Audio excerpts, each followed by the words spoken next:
A Guerra do Paraguai é uma guerra tola, sórdida e desnecessária como a maioria delas.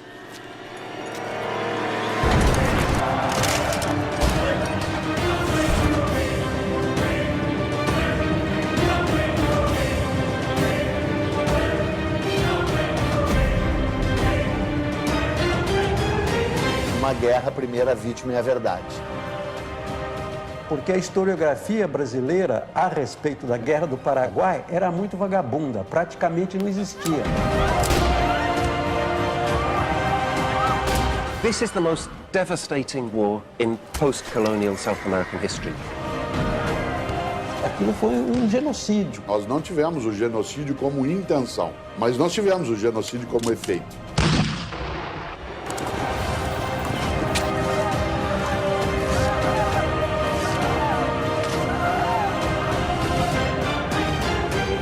História é escolha.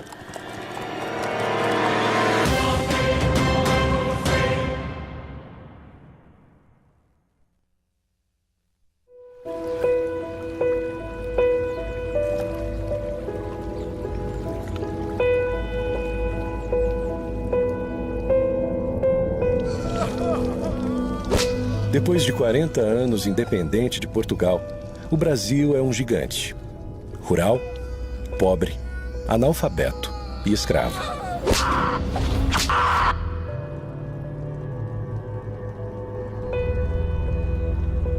Um país escravocrata, um país selvagem, analfabeto, de hábitos toscos. O país tem escravos, tem muita aristocracia. Um país com uma dependência, uma pobreza muito forte, com condições de saúde pública inexistentes e sem escola. É que tem aquela tese de que o Brasil tem uma história mansa e pacífica, né? Que o Brasil é a terra do homem cordial.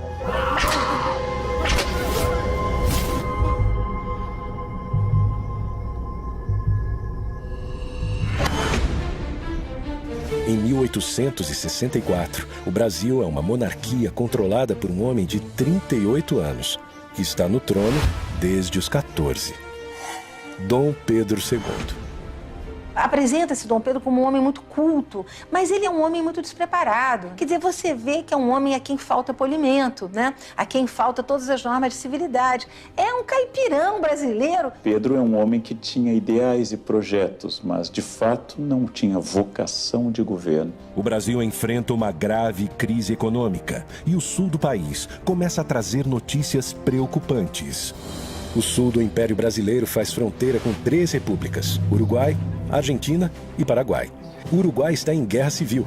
Brasil e Argentina se unem para colocar o uruguaio Venâncio Flores no poder, beneficiando os comerciantes de Buenos Aires e os fazendeiros gaúchos, só que bloqueando a saída do Paraguai para o mar. Dejaba prácticamente sin chances al Paraguay en el sentido de poder contactar con el mundo exterior, recibir aprovisionamiento, Which would simply straggle our exports. Com esse novo cenário, o Paraguai, para usar a Bacia do Prata, precisa negociar com as 2 maiores potências da região. Paraguay o estaba con Argentina contra Brasil o con Brasil en contra Argentina, pero nunca al mismo tiempo con las 2 potencias mayores de la región. O Paraguai é governado por um também jovem de 32 anos, Francisco Solano Lopes. Francisco Solano López estaba convencido de que tenía un destino muy importante, ¿verdad? Que en este caso era salvar a la patria de la deshonra. Era una persona con una inteligencia, con un talento literario considerable. era una persona preparada para un cargo difícil. Mariscal López, and very proudly so, is my great-grandfather.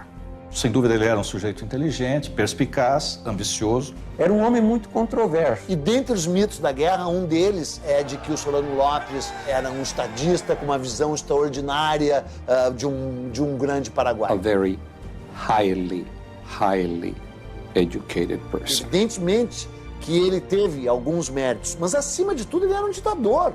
E era um ditador eventualmente obcecado. López era una persona que no sabía nada de economía. Como Luis XIV, era l'état c'est moi. Había conocido la corte de Inglaterra, la corte de Napoleão III. O Solano Lopes era um grande louco da América do Sul. Ele tinha sonhos de ser um Napoleão. This was a leader who had a certain vision of Paraguai. He had a certain vision of his own wisdom and his own strength, which was quite divorced from reality. Mas tu quer me dizer que o cara ia criar um paraíso na Terra, o Solano Lopes? É uma piada, né? The war had one commander from the beginning to the end on the Paraguayan side. O Solano Lopes havia arregimentado as suas forças, dando-lhes a certeza de que lutavam pela liberdade, por uma causa justa e pela pátria. Então isso fazia com que eles fossem indômitos. He conducted the adventure as a military adventure. Nos últimos 10 anos, o Paraguai fez seu exército crescer de 10 mil homens para quase 100 mil combatentes. Construiu uma linha férrea, a primeira da América do Sul, para ligar a capital a um campo militar. E também a primeira linha de telégrafo para se comunicar com a sua principal proteção no Rio Paraguai, o Forte de Humaitá.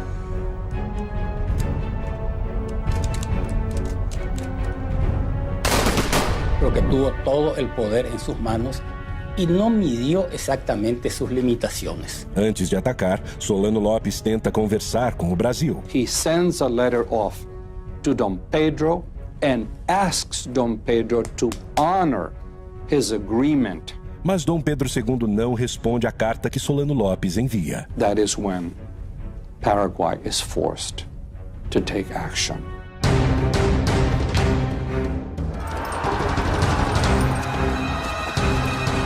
Pela primeira vez em sua história independente, o Brasil tem seu território invadido.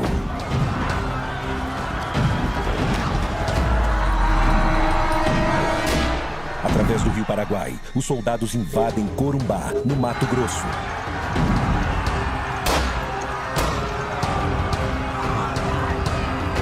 De hecho, los paraguayos cometieron abusos en territorio brasilero y argentino. O exército paraguaio avança, deixando um rastro de destruição por onde passa. Os generais levam junto as suas esposas, que aproveitam para saquear as casas no caminho. Os invasores paraguaios de Mato Grosso saquearam, levaram população civil forçada para Assunção, porque o Mato Grosso estava indefeso. Você não tinha força do exército Mato Grosso.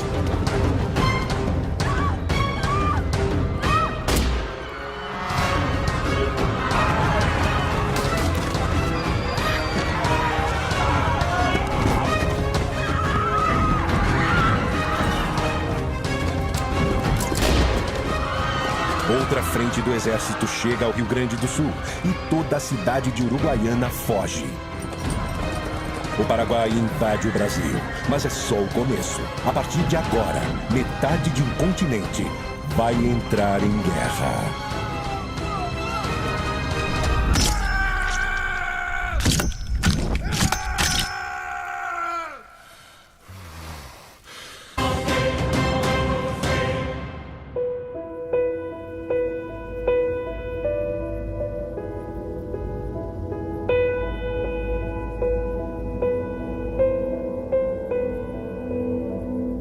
Pressionado pelas tensões políticas do Rio da Prata, Solano Lopes está em guerra com o Brasil. Em 12 de novembro, ele sequestrou o governador do Mato Grosso que passava pelo Rio Paraguai. E no final de dezembro, invadiu, saqueou e dominou cidades do Mato Grosso e do Rio Grande do Sul. Há uma série de especulações e teorias de quais seriam os reais motivos por trás do conflito. Economically speaking, it was the most successful economic story in all of Latin America. In reality, Brazil is already the power. In terms of population, in terms of economy, in terms of resources, Brazil is the power. There was no balance of power. A mí me parece que Paraguay era un mal ejemplo y era un lugar donde no entraba. A história mais maluca de todas da Guerra do Paraguai é esse mito de que o Paraguai era uma potência em crescimento. Eu me pergunto como a gente acreditou por tanto tempo nisso. Porque a historiografia brasileira a respeito da Guerra do Paraguai era muito vagabunda, praticamente não existia. O Paraguai não era um modelo de desenvolvimento para a região. Tinha uma população que era o dobro da do Uruguai, só que o comércio exterior dele era 6 vezes menor. Há uma teoria muito divulgada pela esquerda no governo militar brasileiro de que a Inglaterra tinha medo do crescimento paraguaio e por isso financiou a guerra. Inglaterra está construyendo un imperio mundial y no hay lugar en el planeta que le sea indiferente. Paraguay, as I said, is dependent on British technology. It is dependent on British money. Paraguay had not shut out Britain. Porque Paraguay ha desarrollado una autonomía que el gran imperio británico no puede aceptar. Tenía rasgos de protocomunismo, ¿no? Porque, por ejemplo, distribuyeron tierras a todos los habitantes, casi de estalinismo del siglo XIX, digamos. Allí donde hay la posibilidad de crear un mercado para las mercaderías que fabrica la Revolución Industrial. O mercado consumidor paraguaio não existia. A população não tinha poder aquisitivo, não existia um mercado consumidor. Segundo, mesmo que existisse, qual a lógica de você fazer uma guerra para abrir o mercado consumidor e destruir esse mercado? Não tem lógica. Appetite for some of the wealth that Paraguay had. Isso é ridículo porque o Paraguai não estava se industrializando, não tinha indústria pesada, não tinha nem indústria leve, quer dizer, não tinha indústria. Ponto. A arrecadação anual do Paraguai era de menos de 1 milhão de libras esterlinas. Brasil, Argentina e Uruguai juntos arrecadavam mais de 50 milhões. Argentina had an economy that was dependent on loans, and Brazil had an economy that was dependent on slavery. El imperio brasilero era esclavista, en la República Paraguay también era esclavista. Solo que había menos esclavos en el Paraguay, un porcentaje menor de la población.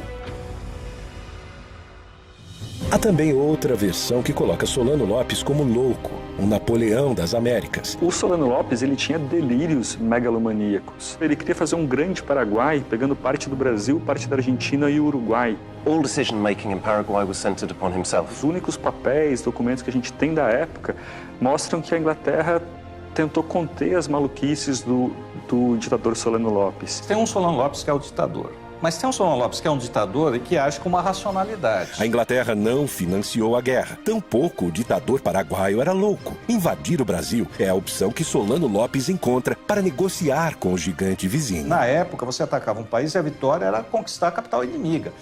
Obviamente, era inviável ao Paraguai conquistar o Rio de Janeiro. Solano Lopes manda seu exército tomar o sul do Mato Grosso, região que quer anexar ao território paraguaio, e o Rio Grande do Sul, para chegar até o Uruguai. Assim, ele tem mais força para negociar com Dom Pedro II e restabelecer a sua saída para o mar. Se ele não invadisse o Brasil, ele não teria causado a guerra. Só que Dom Pedro II não se rende e, em vez de negociar com Lopes, procura Bartolomeu Mitre, presidente da Argentina, e Venâncio Flores, presidente que colocou no poder no Uruguai, e forma, em 1º de maio de 1865, a Tríplice Aliança entre Brasil, Argentina e Uruguai. La Triple Alianza no quería saber absolutamente nada, ¿no? Había que liquidar a Solano y lo que él representaba.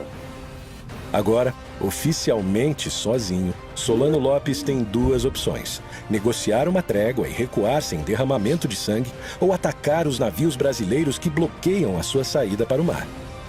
11 de junho de 1865, Corrientes, Argentina. Começa a maior batalha naval da história da América do Sul. A formação dos estados na região da Bacia do Prata é a grande causa da Guerra do Paraguai. A Bacia do Prata é constituída pelas águas dos rios Paraguai, do gigante rio Paraná, que vem do Brasil, e do rio Uruguai. O grande problema de Solano Lopes nesse momento é que os navios brasileiros comandados pelo almirante Barroso bloqueiam sua saída para o mar, o que causará a morte econômica do Paraguai. Então o Paraguai vai ser um prisioneiro geopolítico do Porto de Buenos Aires, aliás, até avançado o século XX. A esquadra brasileira protege o Rio Paraná com 9 navios de guerra, totalizando 58 canhões e 2.000 homens. O Paraguai só tem um navio de guerra, mas improvisa e adapta outros 8 navios mercantes com bocas de fogo. Lopes conta ainda com 6 balsas chamadas de chatas. O formato dessas embarcações é uma vantagem, pois os canhões ficam no mesmo nível do rio e fora do alcance da artilharia brasileira. Foi mesmo um jogo de xadrez aquático ali, que o Paraguai fez a aposta errada e foi uma guinada nos rumos da guerra, né? 9 navios brasileiros na margem do Riachuelo. 9 navios paraguaios se preparam para a emboscada. O Paraguai prepara canhões na margem do rio e a ordem de Solano Lopes é que seus soldados invadam os navios e capturem a esquadra brasileira para o Paraguai. O Paraguai tinha que acertar 100% e o Brasil errar 100%. Então os navios estavam imobilizados, não tinham como se mover e boa parte da tripulação estava dormindo.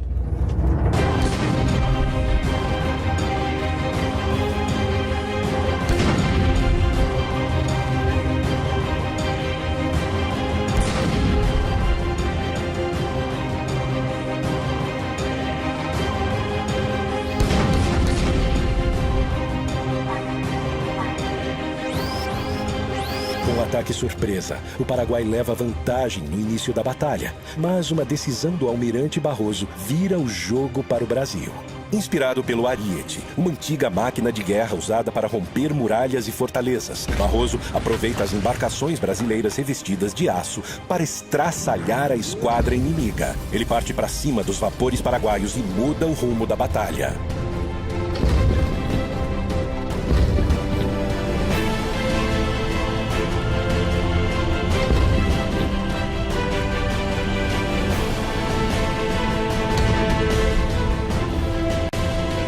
O Brasil vence e mantém o controle da Bacia do Prata. Anos depois, Dom Pedro II manda produzir um quadro épico sobre a batalha.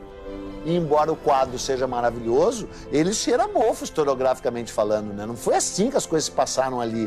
Toda a história é fabricada. O Dom Pedro espertamente tentou fabricar a história brasileira, a sua versão oficial, que a gente continua acreditando até hoje, né? Saldo da Batalha do Riachuelo. O Paraguai tem 4 navios e 6 chatas afundadas e cerca de 300 mortos em combate. O Brasil tem 1 navio afundado e perde 100 homens. Os aliados mantêm o controle na Bacia do Prata e Solano está acuado em seu território. Solano começa a perder o controle da situação. A Tríplice Aliança se fortalece. O Paraguai invadiu e saqueou cidades brasileiras. E Dom Pedro II vai pessoalmente à Uruguaiana. Nadie, y mucho menos Pedro II, admitía de que la paz se hiciera sin una humillación afrentosa hacia López. Solano Lopes, que agiu traiçoeiramente, ainda vai ser premiado ficando no poder depois de tudo. Não há mais volta. Dom Pedro II quer vingança.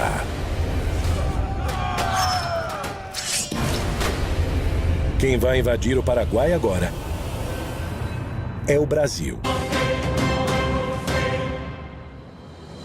Para completar o exército brasileiro, Dom Pedro II cria a campanha Voluntários da Pátria, homens que se alistam para lutar no Paraguai.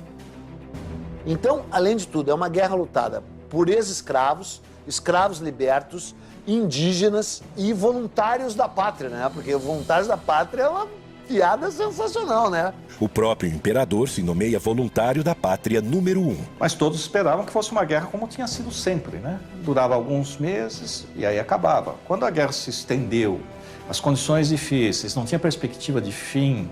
Então aí realmente a resistência à guerra foi muito grande. E esses soldados iam sem nenhuma preparação. Iam para a guerra assim como bucha de canhão, porque eram muitos, podiam morrer. Quem quer ir a uma guerra que não significa nada, que nunca escuchó hablar de algo que se llama Paraguay, hay que colocarse en la mentalidad del pueblo de aquella época. Es lo que se llamaba, en castellano se llama carne de cañón. Que muitos desses voluntários da pátria não eram exatamente voluntários, vinham agrilhoados, né? Vinham presos e aí eram apresentados como voluntários da pátria. Muitos dos cativos eram vendidos para substituir o branco que não queria ir lutar. Quer dizer, do momento que você pudesse comprar um escravo que fosse lutar no seu lugar, estava bem representado. Se você manda um escravo para a guerra, não é preciso dizer como é que o escravo era tratado no Brasil. Qual é a disposição que esse escravo tem em morrer pelo Brasil? Na Argentina, um problema ainda mais grave. Os governantes de Buenos Aires ordenam a toda a população pobre que entre na guerra. En la resistencia del pueblo argentino a ir a la guerra del Paraguay, murió más gente aquí adentro que en el frente de batalla. A população das províncias mais afastadas se nega a ir lutar em nome do povo argentino. En ese momento histórico, no se puede hablar de pueblo argentino. Se puede hablar de diferentes identidades regionales, sanjuaninos, mendocinos, entrerrianos, etc. Porque no existe la conciencia nacional. De hecho, muchos hijos de hombres notables y de la burguesía se enrolaron. El hijo de Sarmiento, que era el vicepresidente, se enroló a los 21 años, murió en Curupaití. Sarmiento odiaba a los paraguayos y tuvo expresiones terribles, como exterminar ese pueblo. Creo que la guerra de la Triple Alianza no le hizo ningún bien a la Argentina, que más bien la cargó de vergüenza. 16 de abril de 1866. Com uma grande maioria de brasileiros, o exército aliado pisa em território paraguaio.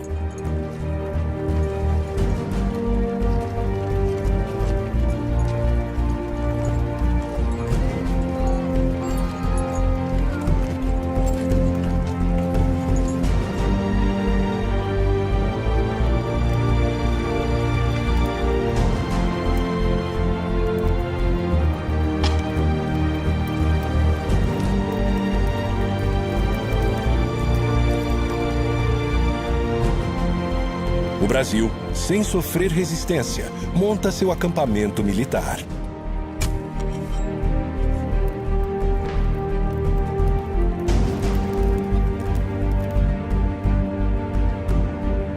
Comerciantes e mulheres acompanham a tropa oferecendo todo tipo de serviço.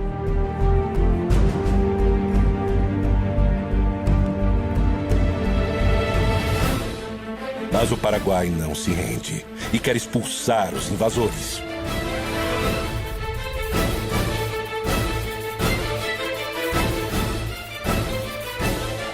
É fundamental em qualquer operação militar, seja no século XIX ou hoje, você conhecer o terreno que você vai agir. E não se conhecia o terreno. O acampamento militar fica na entrada do país, a 300 quilômetros da capital, Assunção, com uma imensidão desconhecida e pantanosa pela frente. Mas não se tinha um mapa do interior do Paraguai, devido ao isolamento paraguaio. Ninguém conhecia o que era o interior do Paraguai, só se conhecia Assunção. E é nesse momento que o Paraguai começa a montar sua emboscada. Está almoçando ali com os chefes o general Osório. A tropa que está mais na frente começa a debandar, começa a correr para trás para conseguir algum apoio e aí tem a matança.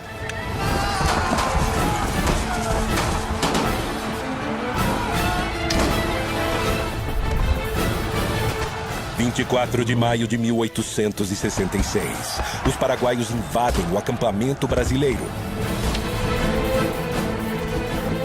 E tem início a maior batalha da Guerra do Paraguai, a Batalha de Tuiuti.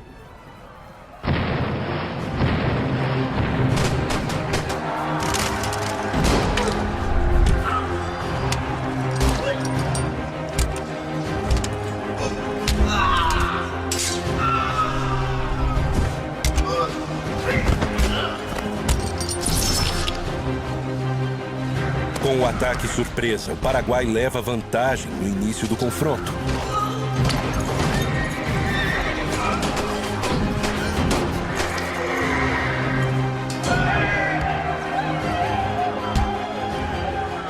Solano Lopes manda 3 tropas atacarem simultaneamente, uma frontal e 2 pelos flancos.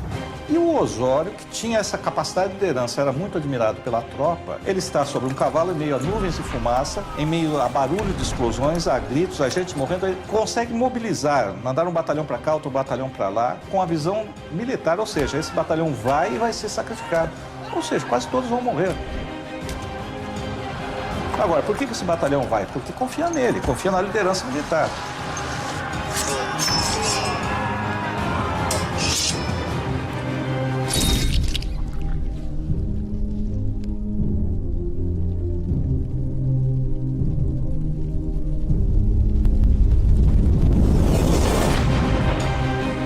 Então ele consegue distribuir e consegue reverter a guerra.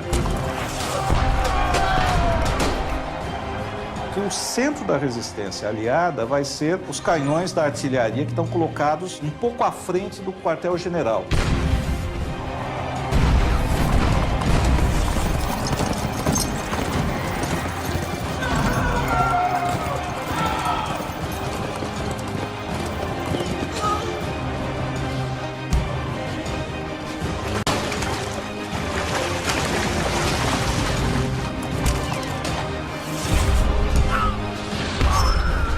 Tem que lembrar que a guerra é uma coisa selvagem. O sujeito vai matar o outro, ele não está filosofando.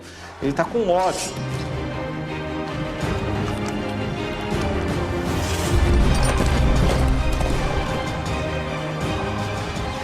mas ali morrendo no charco, morrendo no pântano, chafurdando, literalmente chafurdando, estavam povos e etnias que não tinham nada a ver com aquilo diretamente.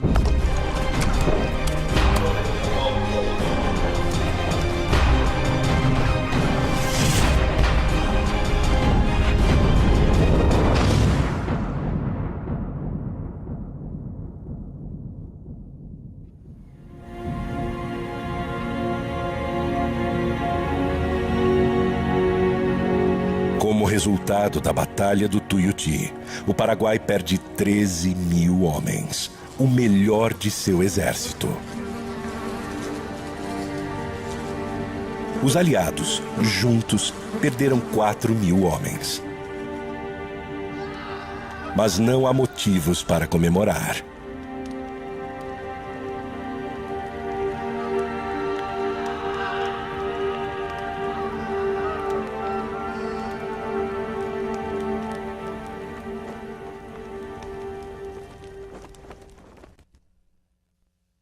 Setembro de 1866.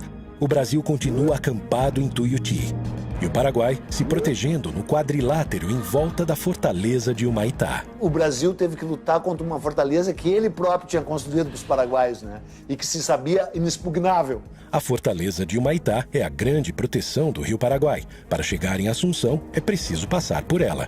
Construída anos antes com a ajuda de militares brasileiros, a fortaleza é um complexo defensivo composto do forte, da igreja, e o rio era cercado com grossas correntes de ferro para impedir a passagem de navios brasileiros. Mas a fortaleza de Humaitá não é o maior obstáculo que o exército brasileiro tem pela frente. Em todos os casos, a maior parte das mortes foi causada não em combate, mas foi causada por cólera, por doenças, fome e frio. As condições dos hospitais militares são péssimas, desumanas, sem nenhuma estrutura. E brigas e indisciplina no acampamento são frequentes. Não há liderança. Dom Pedro II já está de volta ao Rio de Janeiro. Eu lembro um aspecto importante que as pessoas costumam esquecer. É o início da fotoreportagem.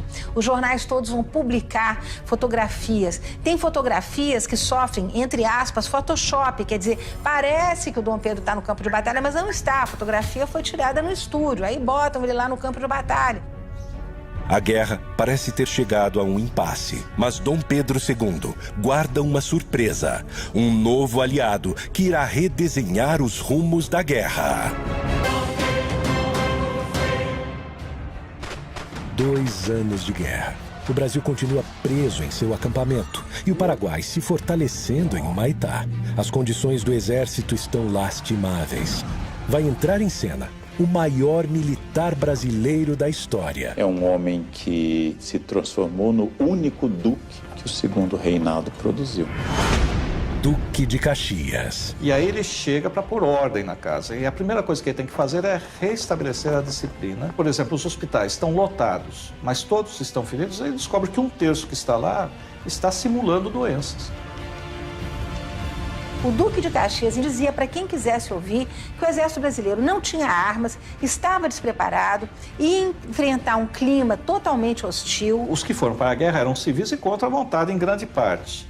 E não tinham experiência militar. Então Caxias teve que treinar civis para a guerra, em plena guerra com o inimigo na frente.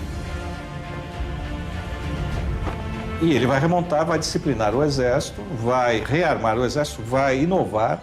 Para observar as posições paraguaias, Caxias manda trazer dos Estados Unidos balões de observação usados na recém-acabada Guerra Civil Americana. E o projeto mais ousado de todos, usando prisioneiros paraguaios, ele improvisa uma locomotiva e um trilho de 25 quilômetros de extensão para auxiliar na logística da guerra.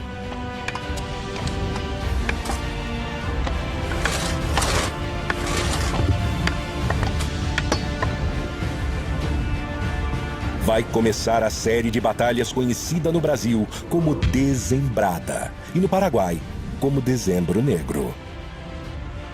Caxias precisa tomar Assunção e para isso conta com 20 mil brasileiros e 5 mil argentinos. O Paraguai protege a capital com 5 mil homens.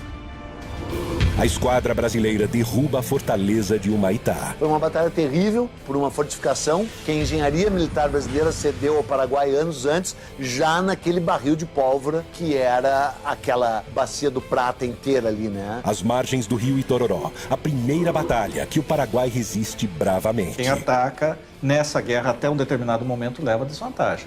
Porque o terreno não era favorável ao ataque, era favorável à defesa. 5 dias depois, Caxias avança sobre o rio Havaí, numa batalha épica, retratada posteriormente por Pedro Américo. Por fim, em Lomas Valentinas, Caxias destrói o que resta do exército paraguaio. Depois de um tempo, virou a guerra do Brasil contra o Paraguai, né? E o Brasil a manteve deliberadamente. 1º de janeiro de 1869, Caxias toma a capital Assunção. Mas a cada investida de Caxias, Solano foge, montando acampamento com seus filhos e sua esposa, Elisa Lynch. A irlandesa Elisa Lynch é a primeira dama do Paraguai. Ela acompanha Solano Lopes em quase todos os momentos da guerra. Ajuda com suas habilidades de enfermagem, mas não abre mão do seu luxo, nem nos acampamentos militares. Se conhecia o arte do buen vivir, a frivolidade, as expressões estético-culturais, etc. Solano a conheceu 10 anos antes da guerra, na agitada vida noturna de Paris.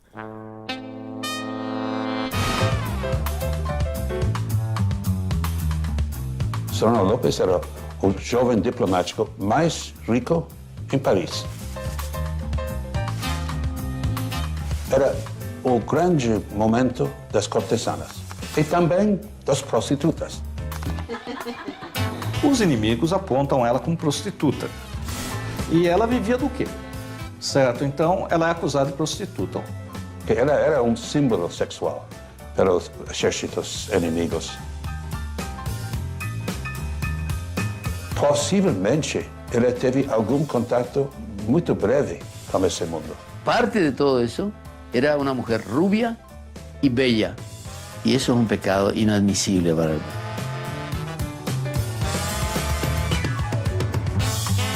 Até onde a gente sabe, Solano Lopes não teve uma relação de fidelidade com ela, não foi uma relação de monogamia.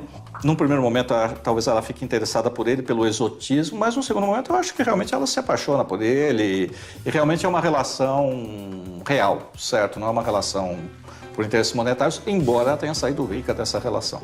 Anos depois da guerra, Elisa escreve um manifesto onde se defende das acusações sobre o seu passado. Durante largo tempo, quedé en profundo silencio, aunque mi nombre ha sido explotado durante años por ciertas personas que me tenían como un prototipo de la prostitución y del escándalo, como si fuera una bestia humana que se complace e se deleita com o extermínio de uma sociedade. No mesmo manifesto, ela faz uma lista e reivindica a posse das terras que comprou enquanto primeira-dama. Só não explica com que dinheiro conseguiu comprar quase todo o Paraguai. Ela acabou sendo, em nossa opinião, a proprietária da terra maior do planeta. Todo o poder e terras de Elisa Lynch vem das mãos de seu marido. A grande maioria delas é adquirida nesse período em que a guerra já está praticamente decidida. Que sentido tinha seguir a guerra depois de 1868? Depois de 68 ele não vai ganhar, ele perdeu.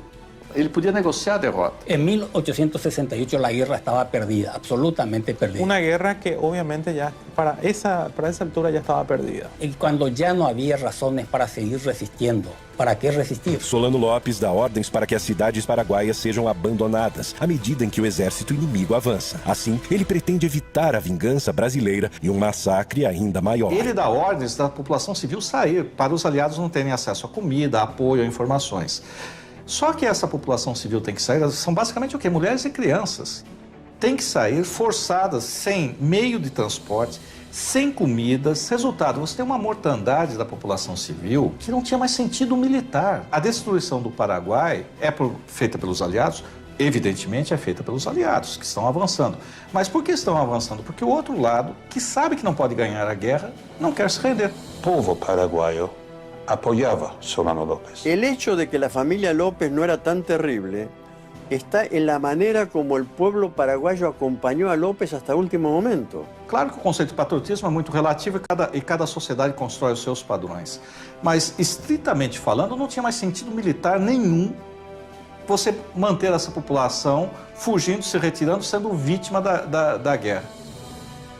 No rational leader would take on almost half the continent in a war. Solano López no podía tener un concepto bien delimitado, bien claro de la realidad. O Solano López estava bebendo demais, virou muito cruel. E não cabe dúvida, ele fez coisas que eram horríveis. Então ele mandou, por exemplo, prender a mãe, as irmãs, matou um irmão sob tortura, o outro morreu por exaustão física devido à perseguição dele, matou dezenas de pessoas. É a onipotência, a arrogância e o desprezo pela vida das pessoas que estão subordinadas a eles. Eu acho que nesse sentido Solano Lopes é igual a Stalin, que é igual a Hitler. Janeiro de 1869. Com a capital tomada, o Paraguai não representa mais perigo aos aliados da região do Prata. E para Caxias, é o fim da guerra. Tem uma frase do Caxias que diz que ele não era coveiro. Para vencer a guerra do Paraguai, como se pretendia, teria que matar o último paraguaio no ventre da sua mãe. Ele se recusou a fazer esse papel. Mas Dom Pedro II está obcecado atrás de Solano Lopes. From that point on, it was a war of vengeance against o Mariscal López. Sem Caxias, o comando vai para o seu genro, o francês Conde D. Nesse conflito, ficou claro o quão violento e eventualmente sanguinário até o Brasil pode ser.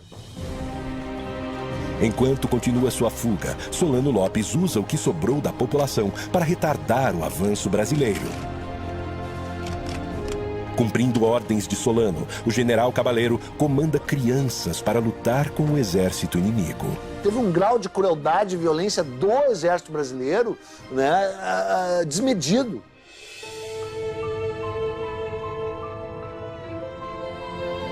Y porque ella era la última reserva, no tenía más hombre. Paraguay no tenía hombre. Fanatismo de resistência paraguaio, né? Manda crianças para lutar contra o exército e de como esse exército aceita a luta e mata essas crianças. Dice que esos niños de Acostañú fueron el escudo para proteger a Solano López. Eso demoró el avance del ejército aliado. Y sí, fue eso. Cabaleiro prestava contas diretamente a Solano Lopes. As crianças, 12, 13, 14 anos, no meio do mato, estavam com barbas postiças para parecer adultos para amedrontar a tropa que vinha, que era uma tropa basicamente brasileira. Es una situación de locura generalizada solo atribuible a este tipo de guerras, ¿no? Los niños de antes, o de hace 100 años, 150 años, y en esas circunstancias son diferentes. Ciertamente a los 14 años muchos niños se alistaban, que los niños se iniciaban sexualmente cuando se desarrollaban, y era natural, digamos. 16 de agosto de 1869, a última grande batalha da Guerra do Paraguai. A Batalha de Acostañú. 4.000 homens do exército brasileiro massacraram cerca de 200 mulheres e crianças. Então, quando a tropa chega em cima, é uma tropa que está lutando há 4 anos e meio. Chega sobre essas pessoas, não dá tempo de saber se era criança ou não, e quando sabe que é criança, já está envolvido e aí é a matança. En la guerra se aplicó una crueldad inútil para niños indefensos y además de indefensos, absolutamente desnutridos, casi en estado de inanición. Quem envia crianças para uma guerra contra soldados profissionais, o que pode ocorrer? Agora, no momento em que ele está ali, ou a tropa de infantaria chega e olha e vê uma criança que não tem condições de erguer um rifle, também não deveria atirar. O Solano colocou crianças na linha de frente para retardar o avanço brasileiro. O Conde D avançou sobre crianças, matou mulheres, matou velhos. En realidad los niños no fueron a la guerra vino hasta los niños.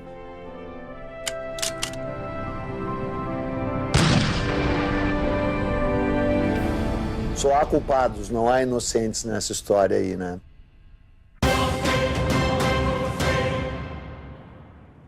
Brasil queria garantir a sua navegação nos rios do Prata. E o Paraguai também. Essa região sempre foi uma região conflagrada. O Solano Lopes desempenhou o papel do fósforo aceso no barril de pólvora. Solano Lopes invadiu e saqueou cidades brasileiras. Dom Pedro II quis se vingar. Dom Pedro, como se dizia na época, era uma luva de veludo escondendo uma mão de ferro. Batalhas nos rios, no pântano, contra todo tipo de adversário. E agora, o Paraguai está devastado. En una matanza absolutamente inútil que diezmó al pueblo paraguayo absolutamente. Os números mais fiéis indicam que o Paraguai tinha uma população em torno de 500 mil pessoas antes da guerra. Doenças e combates foram responsáveis por mais de 300 mil mortes, 60% da população. Do lado brasileiro, com uma população de 9 milhões de pessoas, morreram cerca de 75 mil brasileiros, menos de 1% da população. Toda a força dos países aliados destruiu o pouco que esse país agrário tinha. O nosso exército cometeu aquilo que eu chamei de genocídio. Tecnicamente pode até não ser, mas na prática, no sentimento que a gente tem e nos números da mortandade provocada, aquilo foi um genocídio. Olha, genocídio é forte demais, né? Embora se assemelhe a isso, né? Genocídio é uma coisa, massacre é outra. Fue realmente una catástrofe demográfica. Estamos hablando de 300.000 personas, ¿verdad? 3 de cada 5 paraguaios murió a lo largo de 6 anos. Quer dizer, o Paraguai é o maior perdedor, sem dúvida nenhuma. História é escolha. Chamar de genocídio dependerá do momento. Usá-lo com propriedade, no meu entender, em relação à Guerra do Paraguai. De onde foi a intenção, jamais. Onde nós chegamos, sem dúvida. Para a conquista ser completa, Dom Pedro II ainda precisa encontrar Solano Lopes. Mas sua busca está próxima do fim. 1º de março de 1870. Acampamento de Cerro Corá, norte do Paraguai. Porque a ordem que o imperador tinha dado e o objetivo da guerra não era matar o Solano Lopes, era retirá-lo do poder. In a very macabre scenario on the battlefield of Cerro Corá. É um caos ali, fogo, fumaça, gritos, é tudo muito rápido. Ele tenta fugir a cavalo. E o Chico Diabo, o nosso cabo, lançou. O cabo Francisco Lacerda fere a virilha de Solano Lopes e um tiro brasileiro mata o seu filho, Pantito Lopes. Elisa Lynch se enrola em uma bandeira britânica e consegue sobreviver. Foi fácil identificá-lo porque ele era o único gordo. São os últimos momentos de Solano Lopes. E aí, segundo a descrição do general Câmara, Solano Lopes está no riacho, ele dá ordem para que ele se renda. Solano Lopes pega a espada e diz que não se entrega e morre com a sua pátria. E um soldado, quando viu Solano Lopes erguer a espada, deu um tiro. Ele já estava mortalmente ferido, mas o tiro vai levá-lo à morte.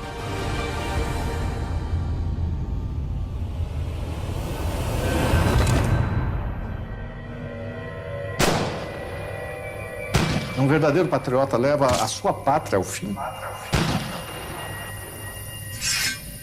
Faltava perguntar se a pátria queria morrer com ele. E chega ao fim a Guerra do Paraguai. General Câmara leva a honra de capturar o ditador. Também leva a irmã de Solano Lopes e tem com ela uma filha. General Bernardino Cabaleiro agora se alia aos brasileiros, passa um tempo morando no Rio de Janeiro e volta para ser presidente do Paraguai, fundador do Partido Colorado, o mesmo partido que em 2015 governa o Paraguai. Elisa Lynch é bem tratada pelo exército brasileiro, volta a Paris e morre anos depois, sem conseguir recuperar suas terras. Hoje, Elisa é Madame Lynch, heroína do povo paraguaio. Apesar de ganhar a guerra, Dom Pedro II não saiu vitorioso. Afundou o Brasil em dívidas com bancos europeus e ainda fortaleceu o exército brasileiro, que na década seguinte, liderado por ilustres participantes da Guerra do Paraguai, transformaria o país em uma república, tomando o poder do imperador. Francisco Solano Lopes, odiado pelos paraguaios nos anos pós-guerra, passa por um tratamento de imagem no século XX. E hoje é o grande herói nacional, enterrado em um panteão dos heróis em Assunção.